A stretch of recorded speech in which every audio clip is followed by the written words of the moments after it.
Just going to say a few wee speeches, and I just wanted to thank everybody so much for coming this evening. It's great to see everybody. And tonight we've got teachers, social workers, psychiatrists, counsellors, vets, firefighters, midwives, and even a vicar. So I think we'll be able to cope with any eventuality that happens next. And Jackie might be around to take confession later if anyone needs it. 2019 really has been an incredible year for us, with Fostering Compassion continuing to go from strength to strength. For those of you who were here last year, the biggest thing you will have noticed is we've got another room. Earlier this year, we received lottery funding to take over this beautiful room. We did allow the previous tenants to move out first before we took it over. So we got the funding from the lottery, and we decided to take over this room and turn it into our stunning Woodland Haven room. And we were delighted when Fred Macaulay, the Scottish comedian, agreed to open it, which was one of the many highlights of this year. It's a multi-purpose room which has been designed as a calming yet inspirational and motivational space for people to meet. It's already been used for training, workshops, one-to-one sessions, family contact, emergency support meetings, and our first intergenerational workshop, where the age range was between 3 and 90. And we hope you will agree it's the most beautiful setting for this evening. I'm actually really tempted to move in. It would save the mortgage. It's hard to believe that it was only 6 years ago that Fostering Compassion began with just 10 children from 5 families in East Lothian. By the end of 2019, over 700 children will have benefited from the programme, with 229 in this year alone, our busiest year to date. As well as our main programme of workshops, we've connected with many new groups and charities working with care experienced children. We've delivered our second workshop to children visiting the UK via the Chernobyl Children's Lifeline Trust, and we've started piloting our workshops in primary and secondary schools in areas of deprivation or with children with additional support needs, fostering compassion in many different ways. We maintain a great relationship with Stirling and Edinburgh universities, with students joining us for work placements and to carry out their dissertations. This year we were joined by 3 master's students from Edinburgh University under the supervision of Professor Joe Williams. The work done by the students is being written up for publication in an academic journal, but Professor Williams wanted to share with us tonight that initial results from the Fostering Compassion study, which use pre- and post-test evaluation design, are very promising. She says children who participated in Fostering Compassion workshops showed significant improvement in their belief in animal minds, animal welfare knowledge, attachment to animals, attitudes towards cruelty. These findings indicate that the workshops improve children's orientations towards animals and are likely to reduce the likelihood of these children being cruel to animals in the future, which is really fantastic. This year, Fostering Compassion has been represented and given presentations at a number of different conferences throughout the UK. And I must admit, to my great excitement, I've been asked to speak at the Association of Professional Humane Educators Conference next year in America. So my plan for world domination has begun. And as if that wasn't exciting enough news, we found out last week that Fostering Compassion has won another award. We've won the 2020 Edinburgh Prestige Awards Welfare Education Project of the Year. So 2 more amazing achievements. Of course, none of this is possible without funding, and we are still living hand to mouth as we have the hard work of raising funds for each year. For anyone who has done this type of work, completing funding applications can be a laborious and thankless task with no guarantee of success. And I must apologise to my team for my grumpy days when I'm completing my 193rd application of the week. We're much like painting the Forth Road Bridge. Once we secure funding for 1 year, we have to start all over again, working on getting funding for the next year. We're working towards securing 3-year funding, which will of course give us a lot more security and allow for greater forward planning. 2019 really has been an amazing year, and fostering compassion has progressed beyond my wildest dreams. And none of this would have been possible without your amazing support and the backing of my incredible team. So thank you, everybody. And I must thank also Canine Concern Scotland Trust, who provide many of our therapy dogs, and of course Therapy Ponies Scotland, who have provided the fabulous ponies tonight, and Arthur and Winston. And I forgot to say, switch off your phones. So you're expelled, Liz.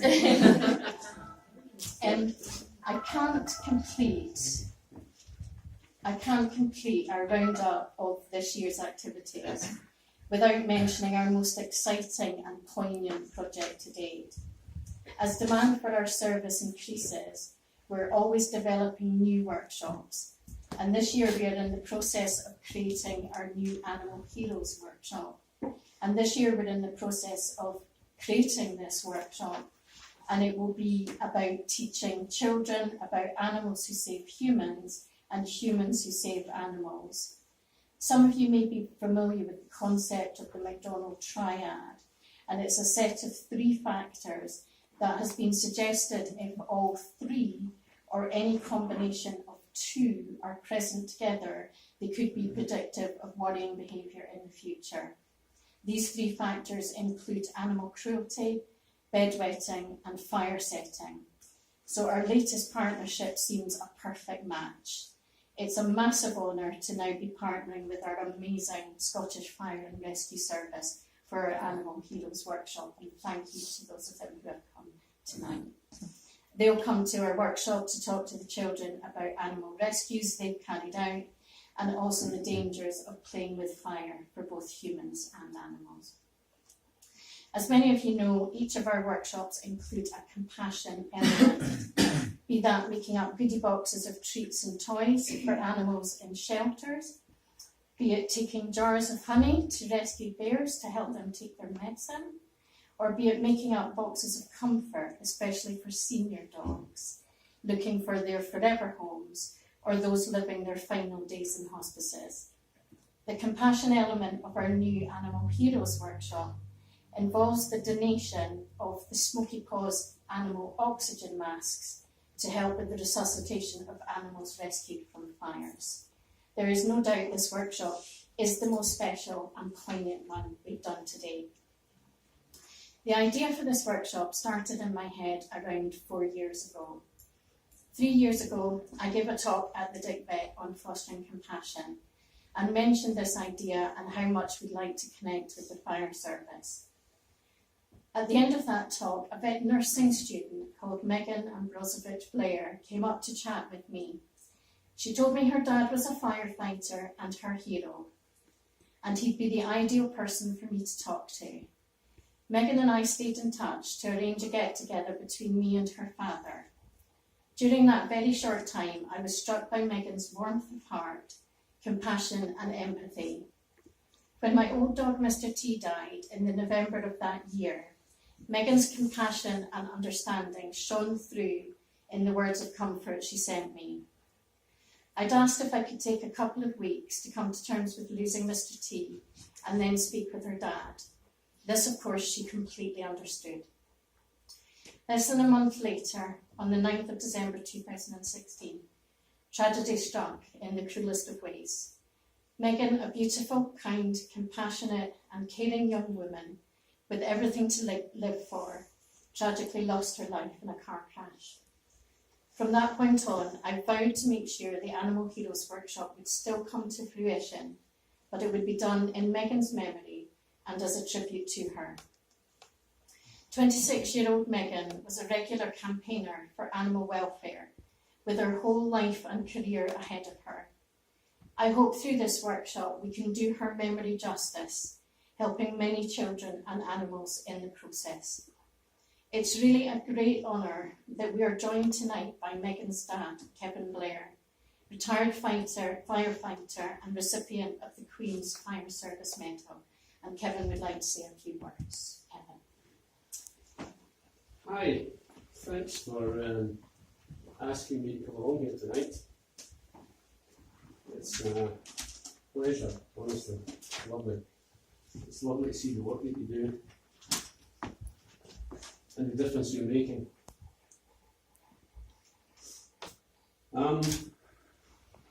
It's just over 3 years since I first heard of a person called Leslie Duncan. My daughter Megan had just returned, all excited from a talk Leslie had given at the Dick Vets. A few months ago, I met Leslie for the first time. And what a lovely, hard-working, compassionate person she turned out to be. What do you mean that? I was a firefighter at Dunbar for over 30 years, 20 of them as officer in charge. And I know how crucial it is to have a committed, experienced, hard-working and dedicated team working with you.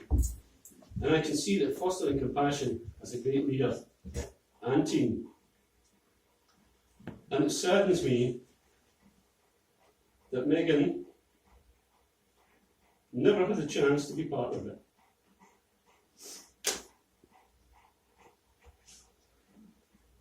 You do what?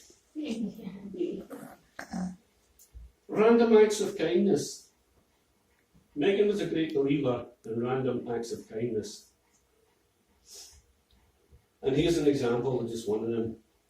Megan worked in a cafe near George Square in Edinburgh.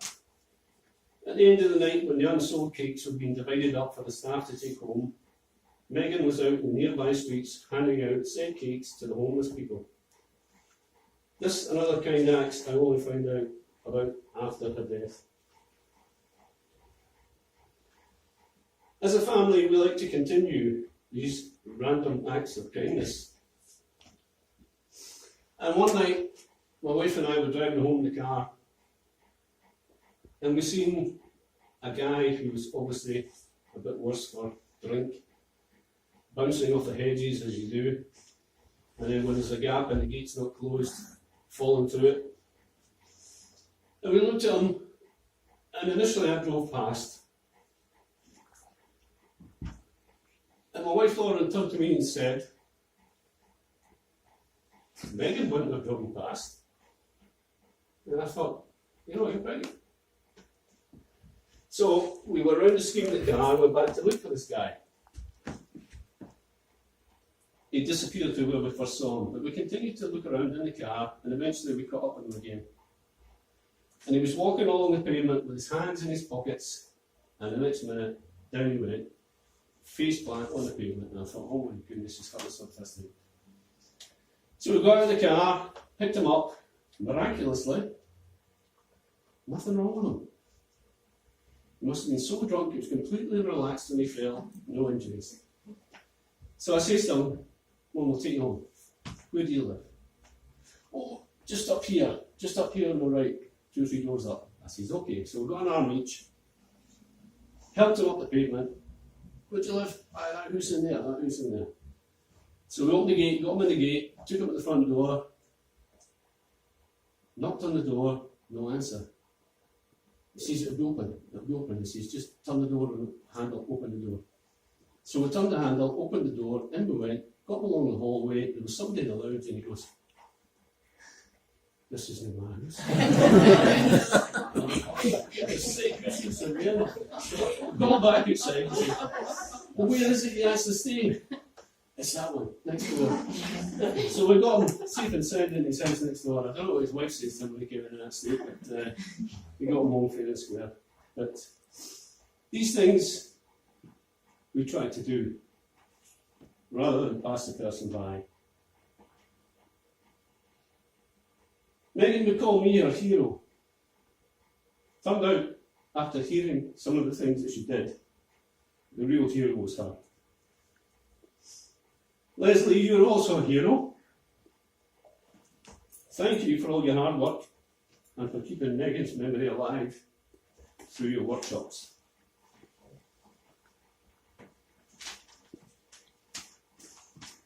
So I meant to say right at the start that when you see people putting out big reams of paper in their pocket, you think, my goodness, they're going to be up there talking all night. But poor eyesight, big print, small speech. Random acts of kindness. Try one. It really makes you feel good. I'd like to leave you with a thought. One of Megan's favourite sayings, and also the name of a book by C.J. Fricks. Be the person your dog thinks you are. Thank you.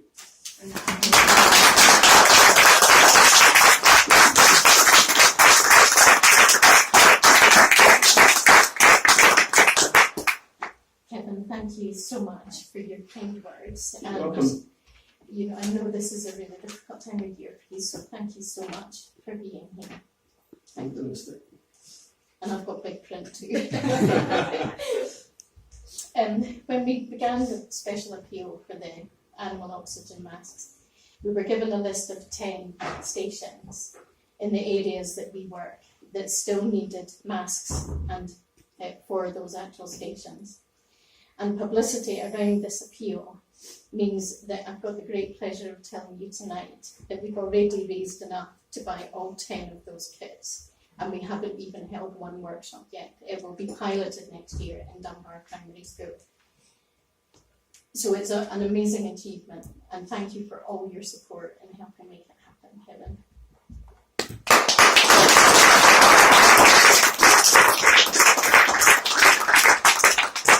We also received the great news that the masks have already been used, and there were 5 cats rescued from a fire in the Borders just a couple of weeks ago. 3 of those cats were overcome by smoke, and they were resuscitated using the animal oxygen masks that we donated in Megan's memory. We will keep this appeal running indefinitely because there's many fire stations that still need them. A lot of the fire stations have more than one appliance, so we will keep going, and we will make it part of our work to help ensure that every fire station in Scotland has one of these animal oxygen masks, all in Megan's memory. Anyone who wants to donate can still do so. We've got a wonderful.org page, and there's a special appeal section on that page for the oxygen masks. Right, as if that's not enough. I'd like to now welcome Dr. Elizabeth Ormerod, who forgot to switch her phone off. I'd like to invite her to say a few words. Dr. Ormerod is a great friend of mine, and she's been an amazing mentor. She's a veterinary surgeon with over 40 years' experience in companion animal practice. She is the chair of the Society for Companion Animal Studies, and she's the vice president of the International Association of Human-Animal Interaction Organisations. I asked Leslie if I could say a few words because I'm very impressed by her programme. And I just want to say, humans and animals have enjoyed meaningful relationships for millennia. We know that the first documented evidence we have for this goes back about 30,000 years when people were bred in the posture cuddling the dogs. The domestication, or rather the divergence of the dog from the wolf, is now placed at about 100,000 years ago. And we don't know whether that divergence resulted as domestication or if it just happened. Personally, I think because we and dogs are so attuned to each other, that the divergence resulted as people domesticating wolves. Dogs actually know more about us than we know about them. But it's only in the last 50 years that these human-animal relationships have been subject to any serious scientific scrutiny. And it actually started in Scotland in 1979. My charity SCAS, I wasn't in it then, but it was founded in Dundee by 12 forward-looking people from human health, social science and veterinary medicine. And the health education person at in Edinburgh, Dorothy Walster. These 12 people founded this, which is now a huge movement. And what we have learned is extraordinarily surprising. We now know that human health is inextricably linked with companion animal health, and to reach your potential in health and attitude behaviour. Having a bond with an animal is actually key, and the children that do best in life are those that grow up understanding animals, spending time with them, learning their behaviour, developing empathy. One of the things we've learned is that people who have animal contact are a third less likely to develop any form of heart disease. They're a third less likely to have a heart attack or stroke, and they're 9 times more likely to survive if they have a heart attack or stroke. This knowledge isn't widely out there, it should be. Alongside these studies, we've got progressive practitioners like Leslie, who is working with what we call a transdisciplinary approach. So she's taking information across different disciplines to help people in special need. And what Leslie's doing is called animal assisted interventions. And there's beacons of best practice in this. So some programs are doing things well. Some of them are actually doing things badly, especially in countries who haven't got a background in this. And then we've got a few places that we term the centres of excellence. And in my role in the different charities that I work with, I've travelled widely to examine and advise on programmes across the globe. We've now got 100 member organisations within IOHIO, the global group, and we represent 300,000 individuals who are working in the sphere of human-animal interactions. For 40 years I've been visiting and advising on these programmes in the UK and overseas. And I have to say that Leslie's is a centre of excellence. This is an outstanding programme. She reaches troubled children through a deep and compassionate understanding of both children and the animals. In this programme, children and animals are helping each other. Leslie has broken new ground in her understanding of what can be achieved. At a recent international conference in Oxford a few weeks ago, the question was asked, so there was a presentation about the link between child abuse and neglect, animal abuse, interpersonal violence. Does anybody know if anything is being done to reach these children? So proud.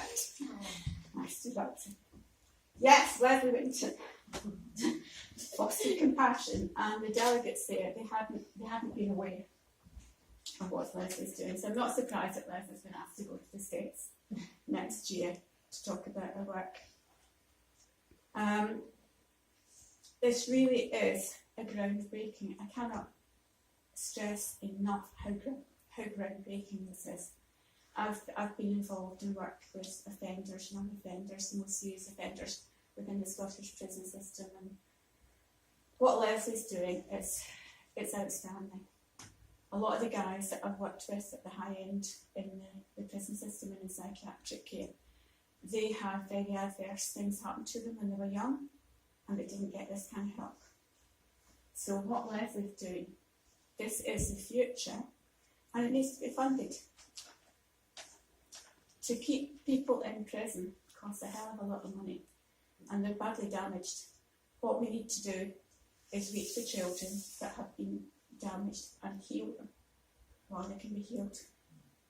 So there's everybody that can to help Leslie.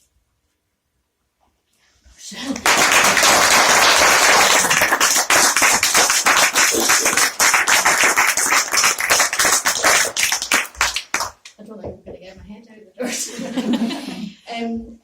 Thank you for all the kind accolades, but I cannot do it alone, and I just have the most amazing team. I've got brilliant board members who are so supportive. We've got a great mix of academics and professionals on the board, and my team that are here day in and day out and put up with me, and my board, honestly, really, so it's not just me, it's all the team as well.